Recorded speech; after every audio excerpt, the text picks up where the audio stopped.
Hey guys, welcome back to another video.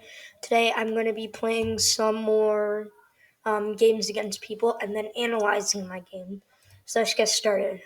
Alright, so searching range. Right, 845. E4, U5. Usually what happens, the bishop's opening. As you guys seen in another game, my brother always plays this. Okay, defending. Okay, well I can take that pawn. Because if they take back, so I can take that pawn. It's free. So when knight takes, you can fork in the middle. Some people can go here, and when I take, they take this pawn.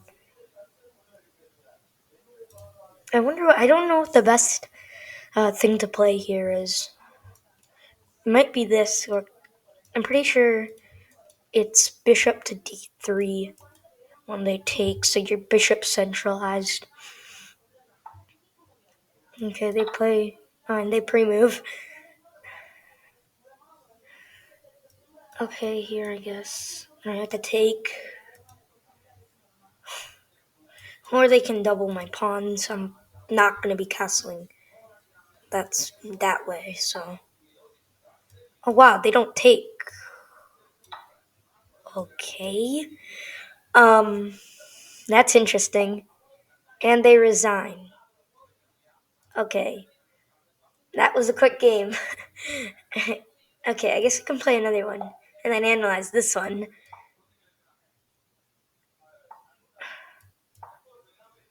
Okay. Imagine they go Stanford. Okay. This is what I always play. Yeah, that's a lesson. You should never resign in any position you play. Unless you're like completely losing. Like they're basically gonna be promoting. Or else you should never resign. I can go here. I could have went for fried liver. Um, they can play mainline. They can play anything they want. After that, I don't really want to go into that position. So it's bishop. They can also take. That might happen, like I did in the last round. Okay, it's completely symmetrical position.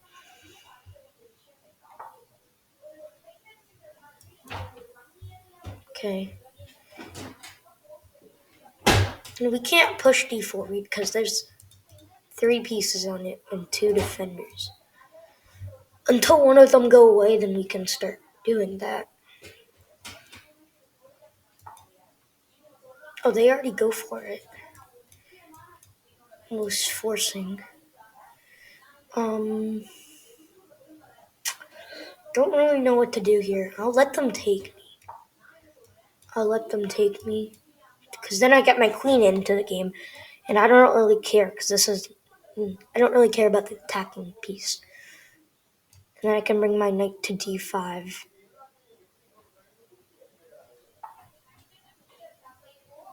Oh, okay. Still pinning. And then I can bring my knight. If they just destabilize it, oh, that's insane. You can do that. Like, lower rated players are not going to be able to find out how to get an advantage of it. Well, is there just some discovered? Now I can take it and double their pawn structure because if the queen takes, their structure is terrible. And then I can immediately jump and attack it, attacking both those. So that's what I will do. And if they go g5, I just go bishop and then attacking it. Okay. I can still take and double their pawn structure and then take. So then I just get a pawn for it too. And they can just double their pawns. I don't care if they double their pawn. Also, this just sacrifices a full pawn. I have 4 attackers. That's the thing. It could go here. But then I just take with the knight and attacking. Two pieces at the same time. So they're completely losing. If they take... Oh, oh, oh, that just sacrifices even more material. I'm up so much if I take... I'll just take anyway and then get another pawn.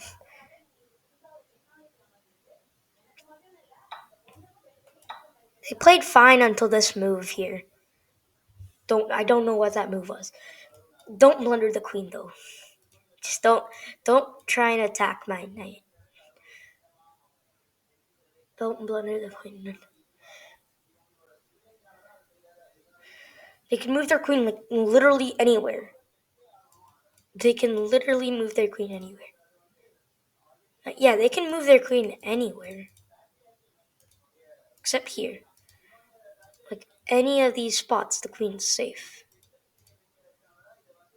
Yeah, like everywhere here, the queen is safe. Pretty sure I miscalculated some of these.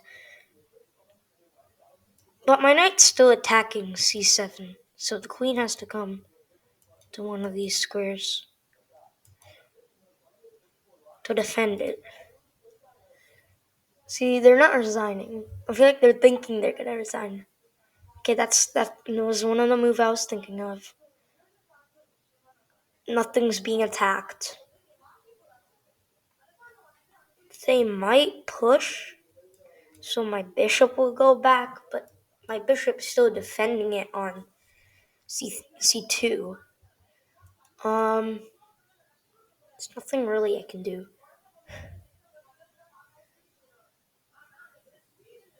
Could just bring my rooks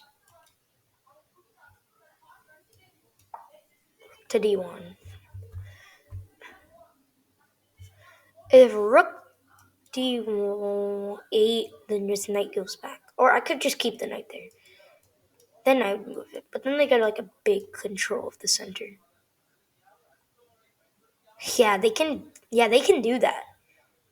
Yeah, that's what they should do.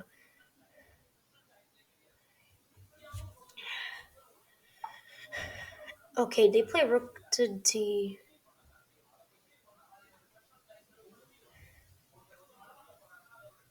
Okay. I feel like there's some kind of mate because they both attack that piece.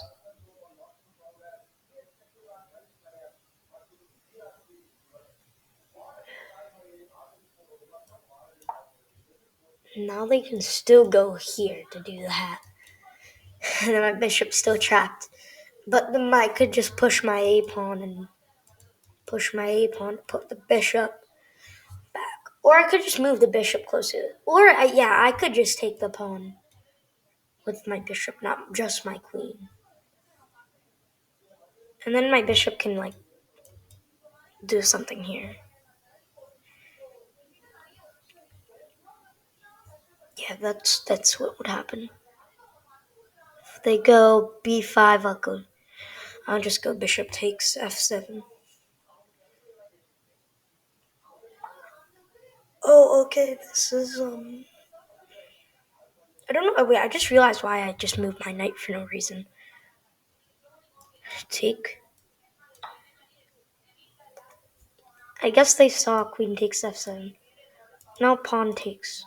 That makes their pawns doubled, but I have a target now. I can't go a3, b4 because then my knight gets trapped. I mean, my knight gets taken. Rook to e1. That's a good move. Queen takes.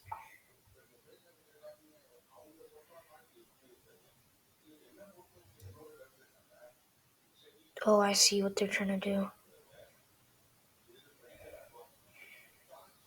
Because then they both attack this, but this is not mate though. That is scary though, but it isn't mate. I can just go rook. I can just go queen g3 or queen to e3. I liked queen to e3 more.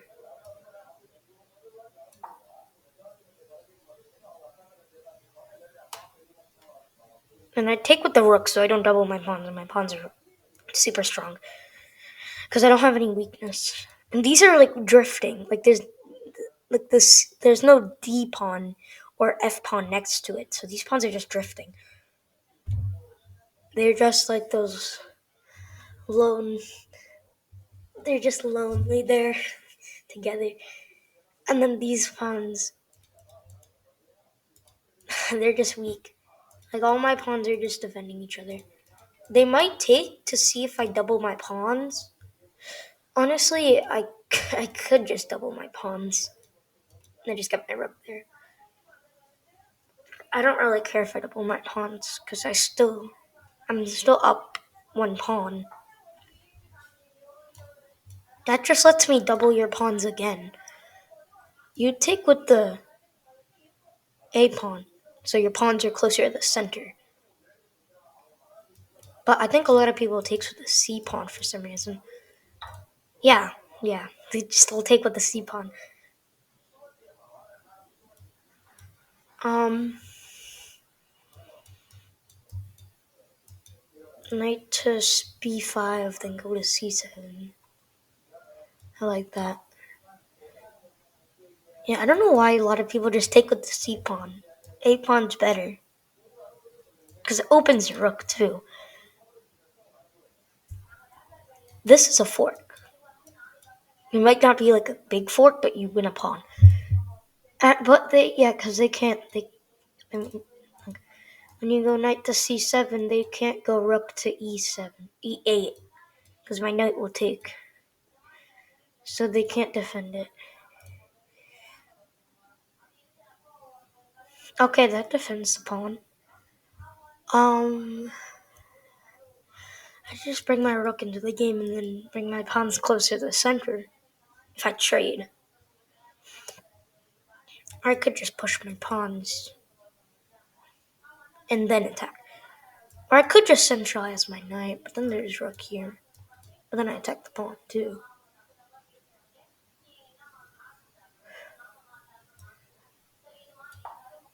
I like that move because my knight can still go back. And then go back here. My knight can still go back to b5 and then just go back to c3. If that does happen. Though. So I go here, that blunders. And I go with tempo and attack. But my knight looks like it's trapped though. If they go rook here. Yeah, my knight's trapped if you go there. That does nothing. So they had rook, when the rook was on a8, they had rook to d7. If I go knight takes b7, they go rook to d7, and my knight's completely trapped. And I'd probably go knight to a5, doubling their pawns again, which would be good. I guess they're just targeting this pawn. I can fix it. So that's the same thing happens. Except I should have taken the free pawn. Why didn't I? Well, then they get another pawn. So rook F, rook C, rook. What do we say? Rook 6 to. What is that move? It's just a free pawn. I can't go here because I go here. Or any rook going to. They're just trying to push that pawn. That does nothing. That pawn can't go. They go here. That's probably the best thing. Or they can take, but then my pawns get closer to the center.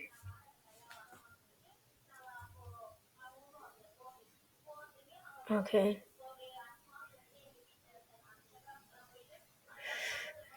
This is good. They have 2 minutes though, so they're thinking a while because they're down material. They can just attack their piece.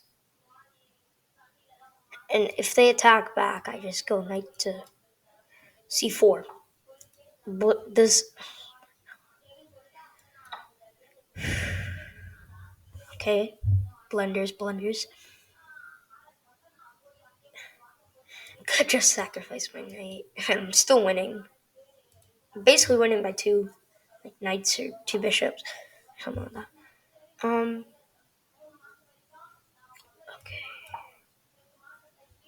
Rook b1. Rook b1. So then I can go a5. They can't a5. They can't take.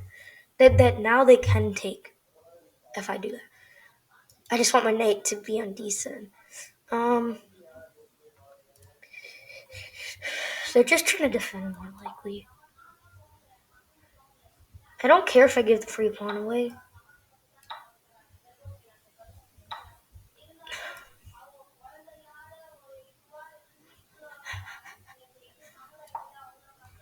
I like that. Because then if they go rook to b2, I go push. If they attack, if they attack, then I just go. They ain't mating because my king still has an escape square. Rook e3. And no pawns can attack my rook. See, that doesn't do nothing.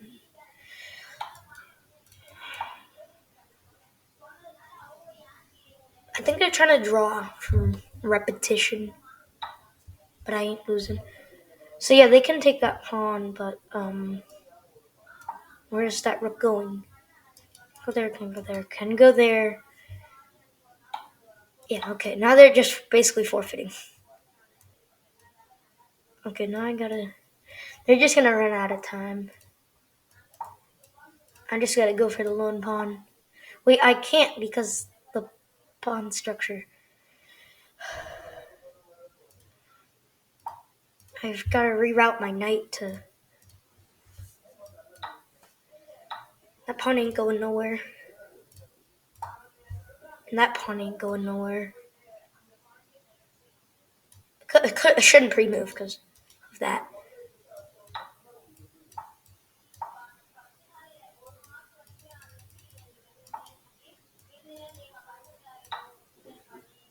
Now I'm taking that pawn.